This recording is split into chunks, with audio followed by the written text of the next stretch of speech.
Donald Trump and Pete Hegseth are trying to play the blame game. Let's talk about it.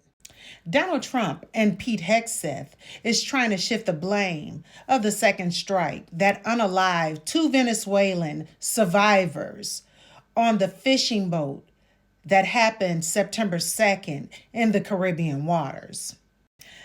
Trump and Hegseth would like us to believe that they had no knowledge of the second strike. However, America's not buying it. Take a look at this clip.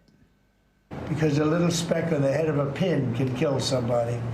It's very dangerous stuff. I know so many people where their sons were drug addicts. They had one little sample, and they died. They died. They couldn't believe it. As far as the attack is concerned, I still haven't gotten a lot of information because I rely on Pete. But to me, it was an attack. It wasn't one strike, two strikes, three strikes. Somebody asked me a question about the second strike. I didn't know about the second strike. I didn't know anything about people. I wasn't involved in it. I knew they took out a boat. But I would say this, they had a strike. I hear the gentleman that was in charge of that is extraordinary. He's an extraordinary person. I'll let Pete speak about him. But Pete was satisfied. Pete didn't know about second attack having to do with two people. War, we got a lot of things to do. So I didn't stick around for the hour and 2 hours, whatever, where all the sensitive site exploitation digitally occurs. So I moved on to my next meeting. A couple of hours later, I learned that commander had made which he had the complete authority to do. And by the way, Admiral Bradley made the correct decision to ultimately say. Now, if it were true as they described, then my question would be, why is Hegseth in that position? I mean, truly, isn't that his job?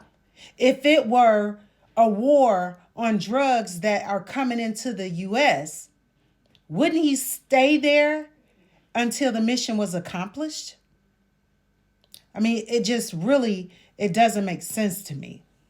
What could have been more important than seeing the mission completed? Then if it was a war on drugs coming into the U.S., why would Donald Trump have just pardoned the main kingpin that brought the most drugs into the U.S., which is a citizen of Honduras? This is not just a Democratic concern. This is a concern from both sides of the aisle in Congress. Take a look at this clip. Vote on the resolution that you supported from Senator Kaine, that would be a little bit different now that we're deeper and know more about some of these strikes in the Caribbean? I think more people are coming around to be concerned about what's going on when you have Lindsey Graham, the Wall Street Journal, and other Republicans saying that the second strike, bombing people who are shipwrecked or clinging to wreckage, that would be illegal in the words of people who are very supportive of what the president. As you can see, no one's buying Trump and Hegseth's lies. America just wants the truth. Order the code red! You don't have to answer that question. I'll answer the question. You want answers? I think I'm entitled to. You want answers? I want the truth! You can't handle the truth! Well, there you have it. We want the truth. So the question is it about drugs or is it something much bigger?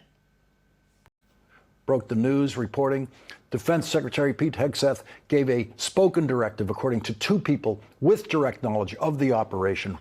The order was to kill everybody, one of them said. Two people with direct knowledge of the operation. Drop down in the comments how you feel about these war on drug crime attacks that just occurred.